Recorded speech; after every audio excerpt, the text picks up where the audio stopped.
الحمدللہ وکفا وسلام علی عبادہ الذین اصطفیٰ اما بعد فاعوذ باللہ من الشیطان الرجیم بسم اللہ الرحمن الرحیم رب اشرح لی صدری ویسر لی امری واحلل عقدۃ من لسانی یفقہوا قولی صدق اللہ العظیم۔ معزز خواتین و حضرات، یوں تو یہ مسئلہ اور یہ معاملہ صرف پاکستان کی سرزمین کا ہے، اور یہ فصل جو ہم نے گزشتہ 40-50 سال سے یہاں بو رہے تھے، اس کے کانٹے ہم محسوس کر رہے ہیں، لیکن میں سمجھتا ہوں کہ یہ پوری مسلم امہ کا مسئلہ بنتا چلا جا رہا ہے۔ اور اس کی تکلیف دہ بات یہ ہے کہ اس مسئلے کے بارے میں نہ کوئی بول رہا ہے اور نہ کوئی اس پر احتجاج کر رہا ہے۔ ہر کوئی یوں لگتا ہے مروب ہے، اہل سیاست چپ ہیں، اہل دانش اپنے حساب سے گفتگو کر رہے ہیں، اور سب سے بڑی بات یہ ہے کہ ممبر و محراب سے بھی آواز خاموش ہو چکی ہوئی ہے۔ یوں لگتا ہے کہ گزشتہ 50 سالوں میں سب نے مل کر یہ فصل بوئی تھی، اور سب کو معلوم ہے کہ ہم نے اس میں کتنا حصہ ڈالا ہے، اس لیے سب کی زبانیں گنگ ہیں اور سب کے چہروں پر وحشت ہے۔ واقعہ مختصر سا ہے، لیکن جو کوئی نیا واقعہ نہیں ہے۔ اس طرح کے بے شمار واقعات جو ہیں وہ ہوتے چلے آ رہے ہیں، لیکن چونکہ میڈیا کی صورتحال ایسی ہے کہ جس کے اندر آج تک جتنے بھی اس طرح کے نئے واقعات ہو رہے ہیں ان کو بہت زیادہ نکھار کر، سجا سنوار کر اور کسی معاشرے کی ضلالت پر مہر تصدیق ثبت کرنے کے لیے بتایا جاتا ہے، اس لیے یہ بہت بڑا موضوع ہے۔ ایک لڑکی جو اپنے والدین سے اجازت لے کے اپنی مرضی سے اپنے ایک دوست کے گھر میں مستقل آتی جاتی ہے، اور جو اس لائف سٹائل کی عادی ہے، جو لائف سٹائل مغرب کا ہے، اسے مغرب کی لائف سٹائل میں پلنے بڑھنے والا ایک نوجوان اس بہیمانہ اور درندگی کے ساتھ قتل کر دیتا ہے کہ جس کا تصور نہیں کیا جا سکتا، یعنی اس کا سر بھی کاٹ دیتا ہے۔ یہ درندگی اور یہ وحشت کیا ہمارے معاشرے میں نئی ہے؟ یقین اس طرح کے تعلقات میں نئی ہے۔ عموماً مدتوں ہمارے ہاں عورتیں بھی مردوں کے ہاتھوں سے قتل ہوتی تھیں، اور مرد بھی تھوڑے بہت عورتوں کے ہاتھوں میں قتل ہوتے تھے۔ مجھے یاد ہے اچھی طرح کہ 70 کی دہائی کے اندر انارکلی کے ایک شو سٹور کے ایک مالک کو اس کی بیوی نے آشنا کے ساتھ مل کے قتل کر دیا تھا، اور ایک بڑا ہنگامہ تھا کہ لوگ سمجھتے تھے کہ عورتیں بھی قتل کرتی ہیں۔ مرد اچانک غصے میں آئے، قتل ہو گیا، اور ایسی صورتحال پیدا ہو گئی۔ لیکن جس طرح کا آج ہمارا معاشرہ ہے، میں قسم دے کے کہتا ہوں ان لوگوں کو اپنی اپنی قسم کھائیں۔ وہ لوگ جو مذہب کی بستی میں بستے ہیں وہ قسم کھائیں، اپنے اللہ کی قسم کھائیں، اپنے جیزس کی قسم کھائیں، اپنے بھگوان کی قسم کھائیں جو یہاں پر موجود ہیں تھوڑے بہت۔ جو سیکولرزم اپنے معاشرے کی قسم کھائیں، اس مہذب معاشرے کی جسے وہ مہذب کہتے ہیں۔ کیا ہم پہلے ایسے تھے؟ ہم یقیناً ایسے نہیں تھے۔ ہم میں نہ جنسی ہیجان تھا اس طرح کا، نہ ہم اس طرح کی درندگی تھی، نہ بہت کچھ اس طرح کی چیزیں نہیں تھیں، اور نہ ہم اس طرح کے حالات سے گزرتے تھے۔ یقیناً اس کا جواب نفی میں ہے۔ ہم ایسے کیوں ہو گئے ہیں؟ اور کیا صرف ہم ہوئے ہیں؟ آج سے تقریباً 100 سال قبل اس طرح کا تجربہ، جس طرح کا تجربہ ہم نے شروع کیا ہے، اس طرح کا تجربہ جو ہے یہ یورپ اور امریکہ میں شروع کیا گیا تھا۔ امریکہ اس کا بانی ہے، کیونکہ یورپ میں انگلینڈ کا معاشرہ جو ہے وہ خاصا مہذب اور روایتی تھا۔ آپ سوچ سکتے ہیں کہ اس زمانے میں، کہ جس زمانے میں دنیا پوری میں وومن ایمنسپیشن کی باتیں چل رہی تھیں، اور اس کے بعد بہت بڑی تحریکیں چلی ہوئی تھیں، عورتوں کو ووٹ دو، عورتوں کو برابری میں شریک کرو، ہم دونوں ایک گاڑی کے پہیے ہیں، یہ اس زمانے میں بھی یورپ کے اندر کسی نہ کسی حد تک عورتوں کو داخلے کی اجازت ملی 1920-22 کے قریب، جس کی دیکھا دیکھی انگلینڈ میں بھی انہوں نے عورتوں کو پڑھانے کے لیے اجازت دے دی، لیکن ان کے کالج علیحدہ ہوتے تھے، اور یہ کالج جو تھے ان میں وہ علیحدہ تعلیم حاصل کرتی تھیں، ان کے اساتذہ بھی علیحدہ ہوتے تھے، ان کا ماحول بھی علیحدہ ہوتا تھا۔ یہی وجہ ہے کہ آکسفورڈ کا جو لیڈی مارگریٹ ہال کالج ہے اس میں 1979 میں کو ایجوکیشن جو ہے اس کو داخلہ ملا، اس کو اجازت ملی۔ اس طرح اس کا ایک ہیوگ ہال ہے، اس کو 1984 میں۔ بنیادی طور پر یہ جو فصل ہم نے بوئی ہے اس کی بنیاد ایک مخلوط معاشرہ ہے۔ ہمارے علماء کرام گنگ ہیں، چپ ہیں، منبر محراب چپ ہے۔ کیوں چپ ہے؟ اس لیے کہ ہم نے خود اس مخلوط معاشرے کے اندر اپنے لیے میں فائدے حاصل کیے۔ ہم نے اسمبلی کی رکنیتیں حاصل کی، ہم نے اپنے عورتوں کے ادارے اور ان کے بورڈ آف ڈائریکٹرز بنائے، بہت کچھ، بہت لمبی کہانی ہے اس مخلوط معاشرے کو ترتیب دینے کی، اور یہ گزشتہ 40-50 سال سے ہوا ہے۔ انگریز نے یہاں پر یونیورسٹی کی سطح پر تعلیم رکھی تھی، اور اس سے زیادہ اس نے نیچے بالکل تعلیم رکھی تھی، اس کو پتہ تھا کہ اس کا معاشرہ جو ہے وہ اس طرح سے بے راروی کا شکار ہو سکتا ہے۔ ہمارے تمام ایجوکیشن انسٹیٹیوشنز پہلی کلاس سے لے کے BA تک عورت کے نام سے ناآشنا تھے۔ MA کے اندر بھی بہت کم خواتین جو تھیں وہ وہاں آیا کرتی تھیں، لیکن چونکہ ہم نے اس بھیڑ چال کے اندر جانا تھا اور ہم نے اس مخلوط معاشرے کو آگے بڑھوانا چاہنا تھا، تو ہم نے جسے کہتے ہیں آگے اس کو فالو کرنا شروع کیا۔ ہمارے صحت کے ادارے مکمل طور پر عورت اور مرد کے اختلاط کا مرکز بن گئے۔ پھر آہستہ آہستہ ہماری بسیں، ہمارے گھر، ہمارے چوک، ہمارے چوراہے، ہماری مختلف قسم کی دکانوں کے بیٹھی ہوئی عورتیں، کون سی جگہ ہے کہ جہاں ہم نے اس پورے معاشرے کو مخلوط نہیں کیا؟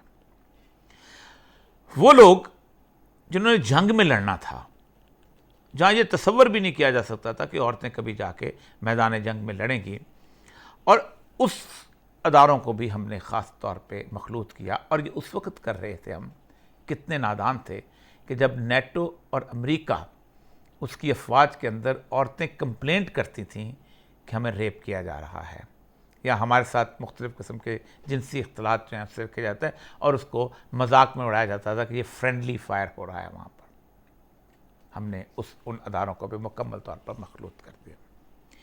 پھر پورے پاکستانی نظام جو ہے یہ ایک مادر سری نظام نہیں بلکہ ایک پدر سری نظام ہے۔ 99% سے بھی زیادہ گھرانے ایسے ہیں، بلکہ 99.9% گھرانے ایسے ہیں جہاں مرد گھر کا واحد کفیل ہوتا ہے، سول بریڈ ونر۔ عورت کنٹریبیوٹ کرتی ہے لیکن بہت کم حد تک کنٹریبیوٹ کرتی ہے۔ اس سول بریڈ ونر کے لیے، اس کی معاشی حالات کے لیے ہم نے اس کے لیے زندگی کے راستے بنانے تھے، اس کے لیے اپرچونٹیز پیدا کرنی تھیں، اس کے لیے ہنر سیکھنے کے ادارے بہتر بنانے تھے، ہم نے اس کے لیے کالج، اسکول، باقی چیزیں بہتر بنانی تھی، تاکہ وہ آئندہ اس پورے 10 یا 12 یا 6 یا 7 یا 3 یا 4 افراد کے گھرانے کو آہستہ طریقے سے، بہتر طریقے سے، شاندار طریقے سے آگے لے کے جاتا۔ لیکن ایسا ملغوبہ آیا ہے اس معاشرے کے اندر، اس مخلوط معاشرے کی بنیاد کے اوپر، بوئے گئے بیج کی بنیاد پر، کہ ہم نے سب سے پہلے کہا کہ نہیں، اگر ڈاکٹر بننا ہے تو میرٹ کی بنیاد پہ بننا ہے، ایک لیڈی ڈاکٹر بھی ہے اور میرٹ ڈاکٹر بھی ہو، کیا فرق پڑتا ہے؟ اور آہستہ آہستہ وہ خواتین جو تھیں وہ آگے بڑھتی بڑھتی یہ حالت ہو گئی کہ آپ انجینئرنگ یونیورسٹیز میں اور میڈیکل کالج میں 25% کے قریب مرد رہ چکے ہوئے ہیں، اور وہ عورتیں ایسی ہیں کہ جو 85% ایسی ہیں کہ جو اس معاشرے کے اس پدر سری نظام کی وجہ سے نہ جاب کرتی ہیں، نہ کچھ کرتی ہیں، وسائل بھی آپ کے ضائع ہوئے، اور ساتھ ساتھ آپ کو ایسے لوگ نہ مل سکے کہ جو اچھی طرح سے کما کے بہتر حالات کے اندر اپنے خاندان کو عزت سے لے کے جا سکتے۔ اس طرح ہم نے کالجز میں، اسکولوں میں، یونیورسٹیوں میں، دفتروں میں، ان تمام جگہوں پہ، ہمارے ہاں کبھی ڈپٹی کمشنر جو تھے، ہمارے ہاں SP جو تھے، یہ کبھی عورتیں نہیں ہوا کرتی تھیں۔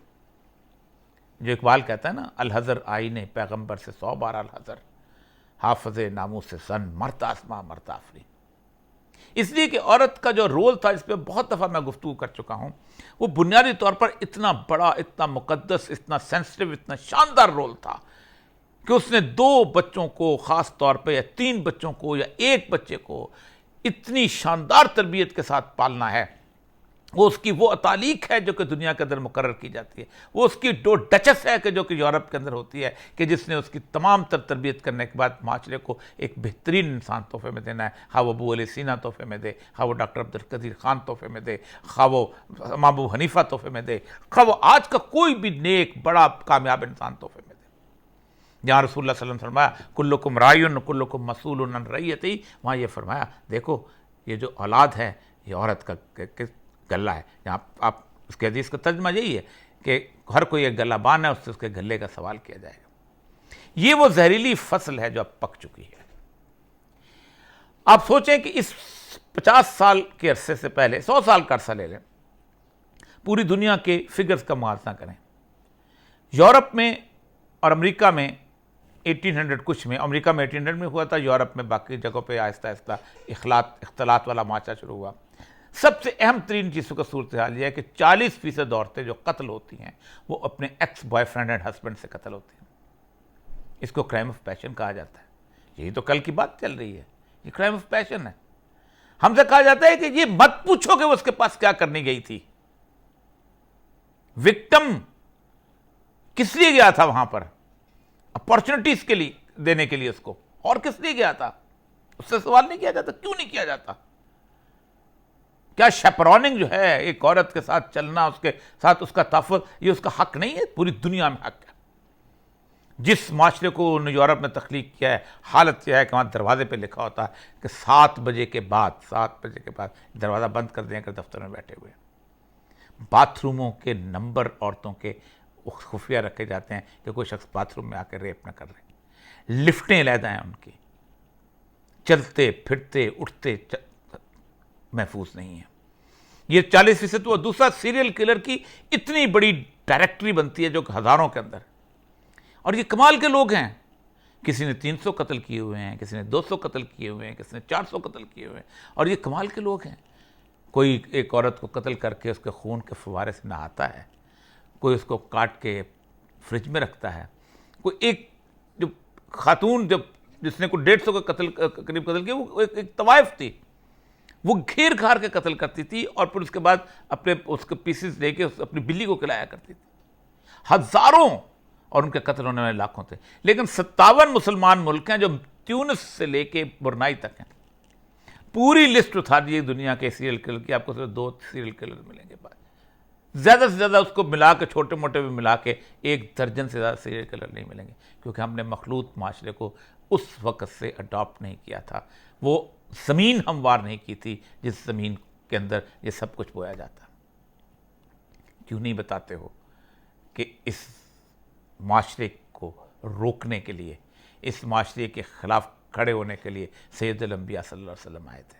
میں 2 حدیثیں آپ کے سامنے پیش کرتا ہوں، علماء اکرام کے سامنے، اور بتاؤ کہ یہ وہ معاشرہ ہے کہ جس معاشرے نے ہر وہ فصل تیار کی ہے کہ جس میں ہر طرح کی فحاشی، عریانی اور سب کچھ جو ہے وہ اس کا پودا اگتا ہے۔ آپ صلی اللہ علیہ وسلم نے فرمایا، ہم سے علی بن عبداللہ مدینی نے بیان کیا، ہم سے سفیان بن عینیہ نے بیان کیا، اس سے عمر بن دینار نے بیان کیا، ان سے ابو معبد نے، اور ان سے عبداللہ بن عباس رضی اللہ تعالیٰ نے بیان کیا کہ نبی صلی اللہ علیہ وسلم فرمایا کہ محرم کے سوا کوئی مرد کسی عورت کے ساتھ تنہائی میں نہ بیٹھے۔ اس پر ایک صحابی نے فرمایا، یا رسول اللہ میری بیوی حج کرنے گئی ہے اور میرا نام فلاں غزوہ میں لکھا گیا ہے۔ نبی صلی اللہ علیہ وسلم نے فرمایا، پھر تو واپس جا اور اپنی بیوی کے ساتھ حج کر۔ لیکن اس سے اگلی حدیث جو ہے، اور یہ حدیث جو ہے اس میں صحیح بخاری کی حدیث ہے، مسلم کی ہے، ترمذی کی، اگلی حدیث اور حیران کن اور جسے کہتے ہیں ہمیں ڈرا دینے والی، جن عورتوں کے خامد موجود نہ ہوں ان کے پاس نہ جاؤ، کیونکہ شیطان تمہاری رگوں میں خون کی طرح دوڑتا ہے۔ حضرت جابر فرماتے ہیں، ہم نے عرض کیا، یا رسول اللہ آپ کے لیے بھی ایسا ہے؟ اللہ اکبر۔ نبی صلی اللہ علیہ وسلم نے فرمایا، ہاں میرے لیے بھی، لیکن اللہ تعالیٰ نے اس پر میری مدد فرمائی اور میرا ہمزاد مسلمان ہو گیا ہے۔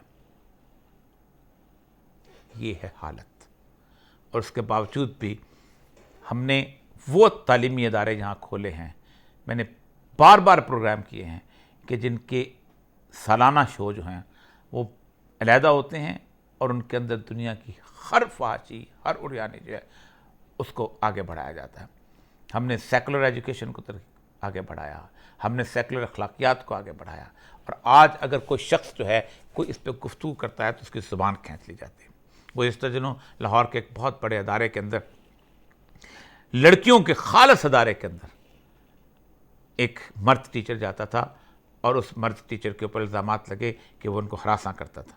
پاکستان کے کچھ بدترین اخلاقیات کے اینکرز نے یہ کہا, کیونکہ اس نے کہا ہم اس مرد کو نہیں آنے دیں گے, کہ یہ کوئی مسئلے کا حل ہے؟ مرد وہاں جائے لیکن اس کو توڑو, اس کو دیکھو. آج کہا جا رہا ہے کہ یہ اس کو سزا دے دی جائے, اس کو سزا دے دی جائے. یہ حکومت کیوں نہیں کرتی؟ حکومت کیا تمہارے ہر ڈیٹ کے ساتھ ایک گارڈ بھیجا کرے گی؟ حکومت کیا تمہارے اس جگہ جہاں تم بیٹھ کے آئس پیتے ہو وہاں پر بیٹھ کے تمہارے ساتھ ارد گرد جو ہے وہ گن مینز اور کلاشنکوف لگایا کرے گی؟ کیا اس معاشرے کے اندر کے جہاں پر تمام تر حدیں پار کرتے ہوئے ڈانسنگ پارٹیز اور باقی چیزیں ہوتی ہیں, اور جس کو ایک خاص قسم کا معاشرہ جو تخلیق کیا جاتا ہے, کیا وہاں جا پر سی کیمرے لگا کے اور دیکھا کرے گی کہ فلاں بندہ اٹھ رہا ہے اور فوراً گھنٹی بج جائے گی اور وہاں جا کے اس بندے کو روکو کہ وہ کچھ حرکت نہ کر لے؟ یہ یورپ میں ہوتا ہے اور وہ اس کو بھگت رہے ہیں. میں آج سے بہت عرصہ پہلے 1996 میں ٹیکسس میں گیا تھا. وہاں میں ایک ایسے ادارے میں گیا تھا کہ جہاں وہ چھوٹی بچیاں جو تھیں وہ رکھی جاتی تھیں جن کو ان کے سگے رشتہ دار جو تھے وہ جنسی استحصال کا شکار کرتے تھے. یہ کیوں کرتے تھے؟ اس لیے کہ آپ نے ان کے سامنے وہ مٹیریل جو تھا وہ عام کر دیا ہوا تھا کہ جس مٹیریل سے ان کے اندر ہیجان پیدا ہوتا تھا, اور وہ مختلف سے مختلف طریقے استعمال کرنے کی کوشش کرتے تھے, مختلف قسم. اس لیے ان کے ہاتھ میں خواہ کوئی جانور آ جائے یا کوئی عورت آ جائے, انہیں ان کی چیخیں سنائی نہیں دیتی تھی. جتنے بھی سیریل کلر جنہوں نے عورتوں کو قتل کیا ہے وہ اس بات کے اوپر دلالت دیتے ہیں, گواہی دیتے ہیں کہ ہمیں ہیجان پیدا ہوتا تھا جب ہم مختلف جگہ پہ پورنو فلمیں دیکھ کے آتے تھے, جب ہم مختلف قسم کی کہانیاں پڑھتے تھے, جب ہم مختلف قسم کے لائیو سیکس شو دیکھتے تھے. کیا ہمارے معاشرے میں یہ سب کچھ نہیں ہے؟ کیا یہ سب کچھ کہا جاتا ہے کہ زینب نے کون سا کیا تھا؟ زینب بیچاری نے جو قصور تھے اس نے کچھ نہیں کیا تھا, لیکن تم نے خباثت کی تھی, تم نے اس خبیث کے دماغ میں خناس ڈالا تھا, تم نے اس کا دماغ تباہ و برباد کیا تھا, اور اس کے سامنے زینب جو تھی وہ ایک وکٹم بن کے آئی تھی. تم بحیثیت معاشرہ مجرم ہو, تم بحیثیت ایک میڈیا مین مجرم ہو, تم نے اس کے سامنے ایک ایسی ہیجانی کیفیت پیدا کر دی تھی کہ وہ پاگل ہو چکا ہوا. دوسرا کہا جاتا ہے کہ گاؤں کا معاشرہ جو ہے وہ بھی تو مخلوط ہوتا ہے. تھوڑی سی سوشالوجی کی سینس دیکھ لیجیے گا. سب سے پروٹیکٹڈ معاشرہ گاؤں کا اس لیے ہوتا ہے کہ اس کے کہتے ہیں اس میں سوشل کنٹرول ہوتا ہے.